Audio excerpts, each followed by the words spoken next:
Sur les preuves de spécialité, je pense, au niveau de l'admissibilité, que c'est là que les changements sont les plus importants. On en a assez peu parlé, mais finalement c'est là que se concentre la grande révolution, parce que finalement le champ des matières de spécialité est très large. Avant, les étudiants pouvaient choisir, par exemple, au niveau de la spécialité, entre le droit des biens et le droit de la famille. Donc on avait une seule matière semestrielle, avec un domaine assez limité qui pouvait être révisé.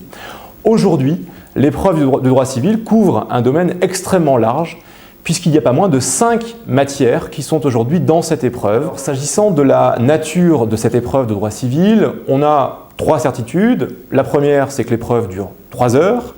La deuxième, c'est qu'elle est affectée d'un coefficient 2. Et la troisième, c'est qu'il s'agit d'un cas pratique.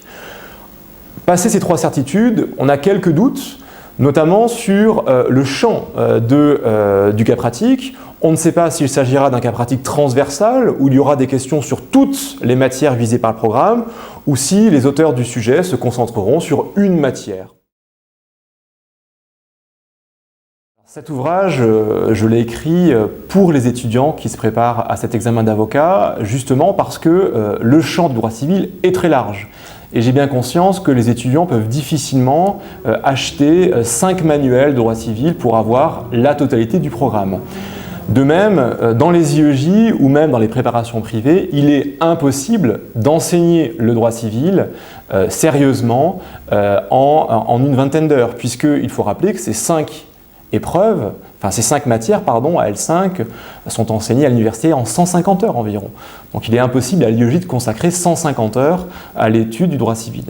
D'où mon idée qui était finalement de concentrer dans un même ouvrage relativement synthétique l'ensemble des dispositions législatives et jurisprudentielles qui permettront à un étudiant de réussir dans de bonnes conditions un cas pratique du droit civil. Et puis, il y a d'autres intérêts dans cet ouvrage. Déjà, il y a des éléments d'actualité, c'est-à-dire que j'ai essayé au fur et à mesure des développements d'intégrer des arrêts récents et des textes récents qui vont évidemment servir, on peut le penser, de base aux futurs cas pratiques qui seront donnés. J'ai également intégré dans cet ouvrage de nombreux exemples concrets, parce que comme l'épreuve est un cas pratique, il faut évidemment savoir utiliser en pratique les règles que l'on étudie de droit civil. Et puis enfin, à l'issue de cet ouvrage, j'ai intégré donc 2 cas pratiques qui correspondent aux 2 types de cas pratiques qu'on peut attendre d'un étudiant, soit une consultation ouverte, où les questions ne sont pas expressément posées par le sujet. On a simplement quelqu'un qui vient vous voir, qui vient vous exposer ses problèmes, et vous devez démêler les fils du raisonnement et trouver quelles sont les questions à poser. Donc ça, il y a une consultation qui est donc, non seulement il y a le sujet, mais évidemment il y a le corrigé, qui regroupe l'ensemble des matières du droit civil. Vous trouverez des sûretés, des régimes matrimoniaux, des biens, etc. Et puis, deuxième cas pratique, et également dans l'ouvrage, cette fois-ci, des cas pratiques dits fermés, c'est-à-dire que cette fois-ci, on a une histoire concrète, simplement, les questions sont expressément posées par le sujet et il convient simplement d'y répondre.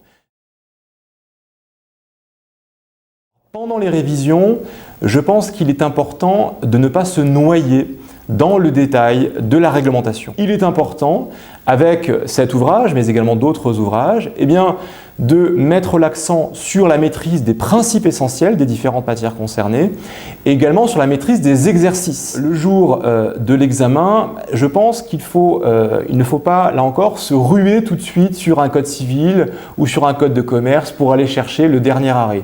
Ce qu'on évalue dans un examen de ce type, c'est l'aptitude d'un étudiant à produire un raisonnement. Il ne sert à rien, selon moi, de rédiger au brouillon une copie. Il faut simplement, au brouillon, marquer quelles sont les grandes étapes du raisonnement que l'on va suivre, faire évidemment les recherches dans le code pour appuyer cette démonstration et ensuite passer directement à la rédaction. Mais ne jamais oublier qu'un bon juriste est un juriste qui raisonne et non pas un juriste qui récite une leçon.